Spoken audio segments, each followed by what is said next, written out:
And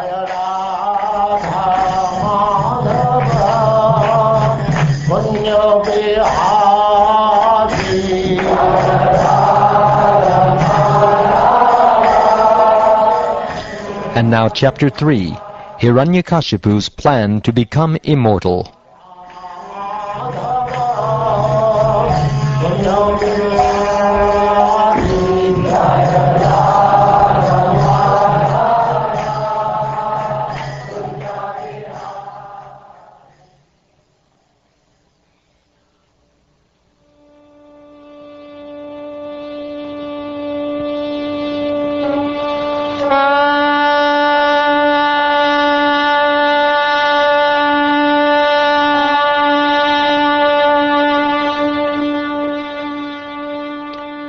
Narad Muni said to Maharaj Yudhishthir, "The demoniac king Hiranyakashipu wanted to be unconquerable and free from old age and dwindling of the body. He wanted to gain all the yogic perfections like anima and laghima, to be deathless, and to be the only king of the entire universe, including Brahmaloka. In the valley of Mandara Hill, Hiranyakashipu began performing his austerities by standing with his toes on the ground, keeping his arms upward and looking toward the sky. This position was extremely difficult, but he accepted it as a means to attain perfection. From the hair on Hiranyakashipu's head there emanated an effulgent light as brilliant and intolerable as the rays of the sun at the time of dissolution. Seeing the performance of such austere penances, the demigods, who had been wandering throughout the planets, now returned to their respective homes. Because of Hiranyakashipu's severe austerities, fire came from his head, and this fire and its smoke spread throughout the sky, encompassing the upper and lower planets, which all became extremely hot.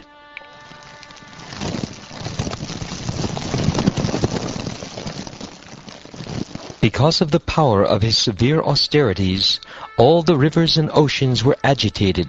The surface of the globe, with its mountains and islands, began trembling, and the stars and planets fell. All directions were ablaze.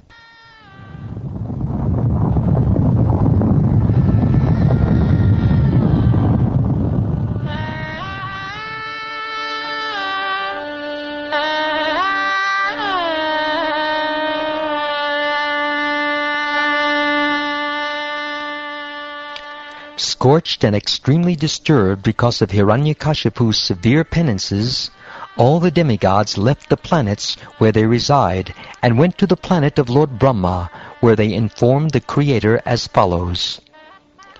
"O Lord of the demigods, O Master of the universe, because of the fire emanating from Hiranyakashipu's head as a result of his severe austerities, we have become so disturbed that we could not stay in our planets but have come to you.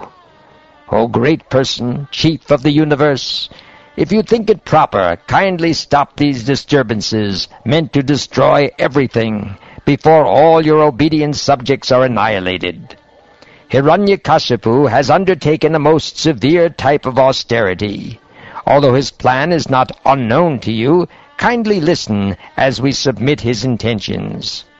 He is thinking, the Supreme Person within this universe, Lord Brahma, has gotten his exalted post by dint of severe austerities, mystic power, and trance. Consequently, after creating the universe, he has become the most worshipable demigod within it. Since I am eternal, and time is eternal, I shall endeavor for such austerity, mystic power, and trance for many, many births, and thus I shall occupy the same post occupied by Lord Brahma. By dint of my severe austerities, I shall reverse the results of pious and impious activities. I shall overturn all the established practices within this world. Even Dhruvaloka will be vanquished at the end of the millennium. Therefore, what is the use of it? I shall prefer to remain in the position of Brahma. O Lord Brahma, We have heard from reliable sources that in order to obtain your post, Hiranyakashipu is now engaged in severe austerity. You are the master of the three worlds. Please, without delay, take whatever steps you deem appropriate. O Lord Brahma, your position within this universe is certainly most auspicious for everyone, especially the cows and Brahmins. Brahminical culture and the protection of cows can be increasingly glorified, and thus all kinds of material happiness, opulence, and good fortune will automatically increase. But unfortunately, if Hiranyakashipu occupies your seat, everything will be lost.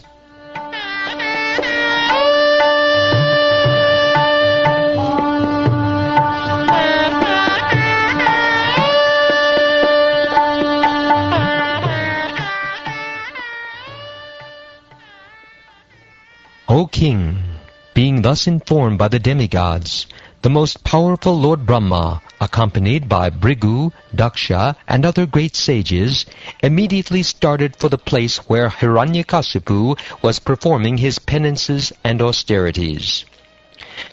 Lord Brahma, who is carried by a swan airplane, at first could not see where Hiranyakashipu was, for Hiranyakashipu's body was covered by an anthill and by grass and bamboo sticks.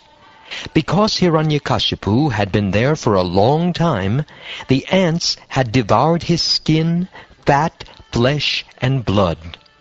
Then Lord Brahma and the demigods spotted him, resembling a cloud-covered sun, heating all the world by his austerity. Struck with wonder, Lord Brahma began to smile, and then addressed him as follows. O son of Kashyapa Muni, please get up. Please get up. All good fortune unto you. You are now perfect in the performance of your austerities, and therefore I may give you a benediction. You may now ask for me whatever you desire, and I shall try to fulfill your wish. I have been very much astonished to see your endurance. In spite of being eaten and bitten by all kinds of worms and ants, you are keeping your life air circulating within your bones. Certainly this is wonderful. Even saintly persons like Bhrigu, born previously, could not perform such severe austerities, nor will anyone in the future be able to do so. Who within these three worlds can sustain his life without even drinking water for 100 celestial years? My dear son of Titi, with your great determination and austerity, you have done what was impossible even for great saintly persons, and thus I have certainly been conquered by you. O best of the Asuras, for this reason I am now prepared to give you all benedictions according to your desire. I belong to the celestial world of demigods who do not die like human beings. Therefore, although you are subject to death, your audience with me will not go in vain.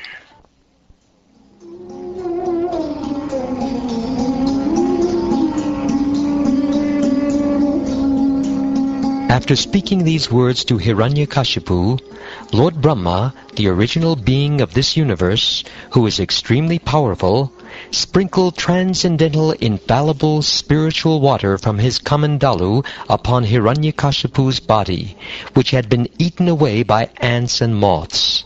Thus he enlivened Hiranyakashipu.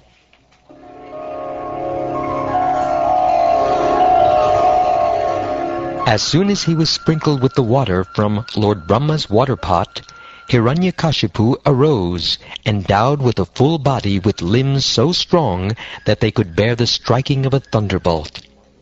With physical strength and a bodily luster resembling molten gold, he emerged from the anthill a completely young man, just as fire springs from fuel wood. Seeing Lord Brahma present before him in the sky, carried by his swan airplane, Hiranyakashipu was extremely pleased. He immediately fell flat with his head on the ground and began to express his obligation to the Lord. Then, getting up from the ground and seeing Lord Brahma before him, the head of the Daityas was overwhelmed by jubilation. With tears in his eyes, his whole body shivering, he began praying in a humble mood, with folded hands and a faltering voice, to satisfy Lord Brahma. He said, "Let me offer my respectful obeisances unto the Supreme Lord within this universe. At the end of each day of his life, the universe is fully covered with dense darkness by the influence of time. And then again, during his next day, that self-effulgent Lord, by his own effulgence, manifests, maintains, and destroys the entire cosmic manifestation through the material energy, which is invested with the three modes of material nature. He, Lord Brahma, is the shelter of those modes of nature, Sattvaguna, Rajoguna, and Tamoguna. I offer my obeisances to the original personality within this universe, Lord Brahma, who is cognizant and who can apply his mind and realized intelligence in creating this cosmic manifestation. It is because of his activities that everything within the universe is visible. He is therefore the cause of all manifestations. Your Lordship, being the origin of the life of this material world, is the master and controller of the living entities, both moving and stationary, and you inspire their consciousness. You maintain the mind and the acting and knowledge-acquiring senses, and therefore you are the great controller of all the material elements and their qualities, and you are the controller of all desires. My dear Lord, by your form as the Vedas personified, and through knowledge relating to the activities of all the Yajnik Brahmanas, you spread the Vedic ritualistic ceremonies of the 7 kinds of sacrifices, headed by Agnishtoma. Indeed, you inspire the Yajnik Brahmins to perform the rituals mentioned in the 3 Vedas. Being the supreme soul, the super soul of all living entities, you are beginningless, endless, and omniscient beyond the limits of time and space. O my Lord, your Lordship is eternally awake, seeing everything that happens. As eternal time, you reduce the duration of life for all living entities through your different parts, such as moments, seconds, minutes, and hours. Nonetheless, you are unchanged, resting in one place as the Super Soul, Witness and Supreme Lord, the birthless, all-pervading controller, who is the cause of life for all living entities. There is nothing separate from you, whether it be better or lower, stationary or moving. The knowledge derived from the Vedic literatures like the Upanishads, and from all the sublimbs of the original Vedic knowledge, form your external body. You are Hiranyagarbha, the reservoir of the universe, but nonetheless, being situated as the supreme controller, you are transcendental to the material world, which consists of the 3 modes of material nature. O my Lord, being changelessly situated in your own abode, you expand your universal form within this cosmic manifestation, thus appearing to taste the material world. You are Brahman, the Super Soul, the oldest, the personality of Godhead. Let me offer my respectful obeisances unto the Supreme, who in his unlimited, unmanifested form has expanded the cosmic manifestation, the form of the totality of the universe. He possesses external and internal energies, and the mixed energy called the marginal potency, which consists of all the living entities. O my Lord, O best of the givers of benediction, if you will kindly grant me the benediction I desire, please let me not meet death from any of the living entities created by you. Grant me that I not die within any residence or outside any residence during the daytime or at night, nor on the ground or in the sky. Grant me that my death not be brought by any being other than those created by you, nor by any weapon, nor by any human being or animal. Grant me that I not meet death from any entity, living or non-living. Grant me further that I not be killed by any demigod or demon, or by any great snake from the lower planets. Since no one can kill you in the battlefield, you have no competitor.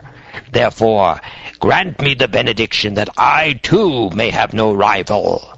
Give me sole lordship over all the living entities and presiding deities, and give me all the glories obtained by that position. Furthermore, give me all the mystic powers attained by long austerities and the practice of yoga, for these cannot be lost at any time.